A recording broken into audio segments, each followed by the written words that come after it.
दोस्तों, मेरा नाम है रवि विडे। मैं एक रिसर्च स्कॉलर हूं और एक न्यूट्रिशनिस्ट भी हूं। हिंदी मेरा मातृभाषा नहीं है, इसलिए जब मैं हिंदी में बात करता हूं तो कुछ अजीब सा लग सकता है। Please forgive me for that. आज का टॉपिक है कैंसर। कैंसर क्यों आता है और इसका इलाज कैसे कर सकते हैं। कैंसर, अब मैं जो बताने जा रहा हूँ वो एक्चुअली कई पेशेंट्स को देखने के बाद और बहुत ज़्यादा रिसर्च करने के बाद जो मैंने फाइंड आउट किया वो इन्फॉर्मेशन है। कहीं पे भी इतना सही इन्फॉर्मेशन आपको नहीं मिलेगा और ये सही इन्फॉर्मेशन शायद कई लोगों को सही नहीं लगेगा क्योंकि वो इस इन्फॉर्मेशन को कहीं कहीं पे देखा नहीं है इसलिए। लेकिन सुनिए, कैंसर कैसे आता है। एक्चुअली कैंसर का रूट काज है just like many other autoimmune diseases. Autoimmune diseases कैसे आते हैं? फंगस के ओवरग्रोथ होने की वजह से। हमारे स्मॉल इंटेस्टाइन में फंगस या ईस्ट ओवरग्रोथ की वजह से हम में ऑटोइम्यून डिसीजेस आते हैं। कैंसर भी उसी रीजन से आता है। हमारे स्मॉल इंटेस्टाइन में अगर फंगस का ओवरग्रोथ हो जाता है, ईस्ट ओवरग्रोथ हो जाता है, तब हमको कैंसर होने की चांसेस बढ़ जाते हैं। मैं बता रहा हूं अगेन, चांसेस बढ़ जाते हैं। So same root cause, fungus का ओवरग्रोथ की वजह से ऑटोइम्यून डिसीज, फंगस का ओवरग्रोथ की वजह से कैंसर। कैसा कि किस सिचुएशन में ऑटोइम्यून डिसीज आता है, किस सिचुएशन में कैंसर आता है। अगर फंगस का ओवरग्रोथ हो गया और आपका इम्यून सिस्टम स्ट्रांग है, स्ट्रांग इनफ है, लीजिए आप 50 साल के अंदर हो तो आपका इम्यून सिस्टम स्ट्रांग ही रहेगा। उतना भी वीक इतना जल्दी नहीं हो जाता है।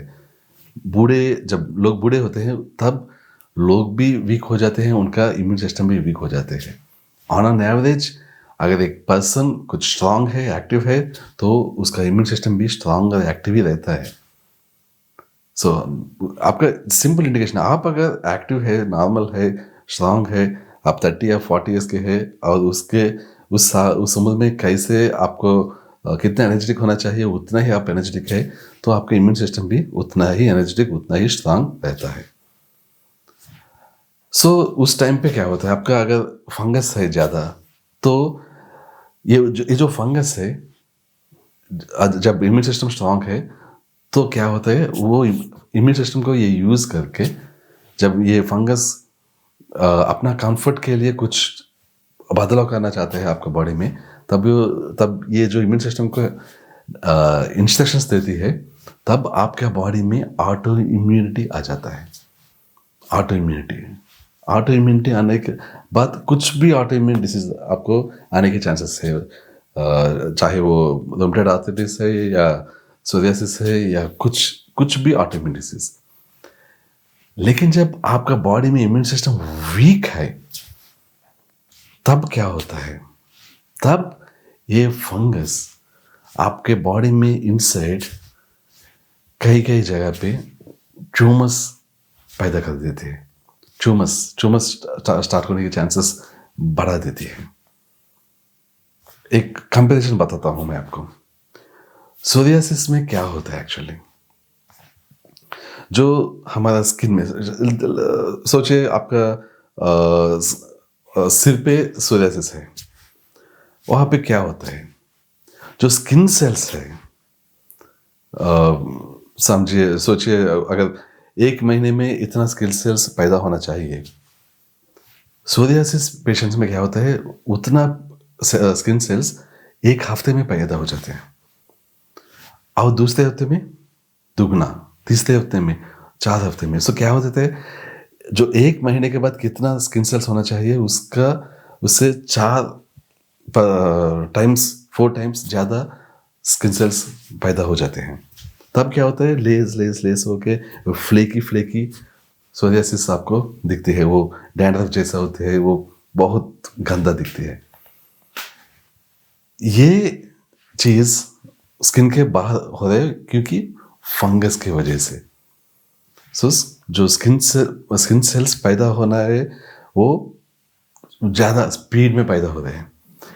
अगर यही बात अगर आपका बॉडी में इंसाइड होता है तो तब क्या होता है, ट्यूमर पैदा होते हैं और ट्यूमर ग्रो बड़ा बड़ा हो जाते हैं कम समय में। सेम थिंग है। So actually cancer is fungus. So fungus is cancer. I mean ऐसा बोल, I mean it's not exactly fungus is not cancer, but cancer is not fungus. It's like fungus आपको कैंसर आने के लिए कारण है actually. अगर आपका इम्यून सिस्टम वीक है, इम्यून सिस्टम अगर स्ट्रांग है तो वो ट्यूमर को बॉडी के अंदर नहीं बनने की चांस देती है, लेकिन ये ऑटो इम्यूनिटी में कन्वर्ट हो जाती है। इसीलिए जो जो ट्यूमर होते हैं, ट्यूमर क्या है, स्किन सेल्स का ज़्यादा पैदा हो जाना। सो ये है रीज़न कैंसर का। सो फंगस का ज़्यादा हो जाना और इम्यून सिस्टम कम हो जाना। इसका इलाज कैसे कर सकते हैं? सिंपल है, फंगस को निकाल देते हैं। नहीं उतना भी सिंपल नहीं है एक्चुअली। जब ये फंगस इनिशिएट कर देती है, ये ट्यूमर ग्रोइंग जो होती है हमारे बॉडी में, जब वो इनिशिएट कर देती है, अगर आप एंटी फंगस दे के वो फंगस को निकाल सकते हैं, अगर फिर भी वो प्रोसेस स्टॉप नहीं होती है, जो ट्यूमर बढ़ने का जो प्रोसेस है वो स्टॉप नहीं होती है, तो क्या करना है हमको? जो मॉडर्न साइंस में जो है कीमोथेरेपी, रेडिएशन, उसका सहारा लेना ही है। लेकिन उसके बाद भी कैंसर एक्चुअली हाथ से निकल जाता रहता है। वो इसलिए कि हमारा जो डाइट है, हमारा जो सप्लीमेंट्स है, अगर वो सही नहीं है तो कीमोथेरेपी या रेडिएशन कुछ नहीं कर सकते। सो हमको क्या करना है, मॉडर्न साइंस का सहारा भी लेना है और एंटी इन्फ्लामेटरी डाइट और एंटी इन्फ्लामेटरी सप्लीमेंट्स का सहारा भी लेना है। मैं इस वीडियो में डिटेल नहीं देना चाहता हूँ वो जो एंटी इन्फ्लामेटरी डाइट, क्योंकि मैंने खुद एक एंटी इन्फ्लामेटरी डाइट बनाया। उसमें 0% इन्फ्लामेटरी फूड्स रहते हैं, 100% एंटी इन्फ्लामेटरी फूड्स रहते हैं। इस डाइट का नाम है रवि विडे डाइट। मैंने ऑफकोर्स, मेरा नाम है रवि विडे और मेरा डाइट का नाम है रवि विडे डाइट। ये डाइट 100% एंटी इन्फ्लामेटरी है। अगर ये डाइट लेते हैं तो कैंसर, आई मीन जो भी स्टेट में है जो ट्यूमर और कैंसर, उससे आगे नहीं जाता है, वहाँ से ख़त्म हो जाता है और रिवर्स होना शुरू होता है। और रिवर्स होना शुरू होके जब आपके बॉडी में इन्फ्लामेशन नहीं है तो क्या, पहला ये तो बढ़ना स्टॉप हो जाते हैं और रिवर्स होना स्लोली स्टार्ट होती है।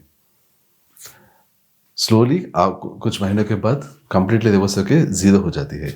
लेकिन जिस समय पर हम ये डाइट स्टार्ट करते हैं या ये प्रोटोकॉल स्टार्ट करते हैं, अगर उस समय पर ये बहुत ज़्यादा बढ़ गया और ज़्यादा बढ़ने के बाद ये बॉडी को कुछ ज़्यादा डैमेज कर रही है ऑलरेडी, तब तो लेटेस्ट स्टेज में बहुत मुश्किल हो जाता है। उस स्टेज में हमको कीमोथेरेपी लेना है, रेडिएशन लेना है और ये डाइट भी लेना है।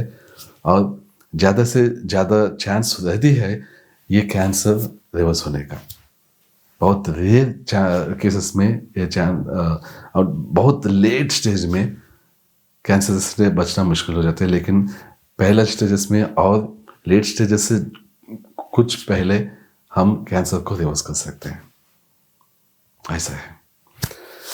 सो मॉडर्न साइंस का सहारा भी लेना है और हमारा डाइट का भी सहारा लेना है, एंटी इन्फ्लेमेटरी डाइट लेना है और एंटी फंगल सप्लीमेंट्स भी लेना है, क्योंकि सप्लीमेंट्स लेके फंगस को हमको कंट्रोल में रखना है। अगर फंगस कंट्रोल में नहीं है तो कैंसर बढ़ता रहेगा। Anti fungal medication right patients को लेना है। एंटी फंगल मेडिकेशन लेने से तो कैंसर नहीं रिवर्स हो जाते हैं, लेकिन पेशेंट में अलग अलग रहता है ये ट्रीटमेंट प्लान। कुछ लोगों को एंटीफंगल देना है मेडिसिन, कुछ लोगों को एंटीफंगल सप्लीमेंट्स देना है, कुछ लोगों को कुछ और सप्लीमेंट्स देना है। वो पेशेंट और टाइप ऑफ कैंसर पे डिपेंड होता है। That's it. ये है कैंसर का रूट कॉज और ये है कैंसर का ठीक करने का सही तरीका। That's it. Anyway, I will catch you soon. मैं रोज एक वीडियो बनाता हूँ, बहुत इन्फॉर्मेटिव वीडियो। सो आप नए हैं मेरा चैनल को तो please subscribe and click on the bell icon. Thank you so much. I will catch you tomorrow. Bye.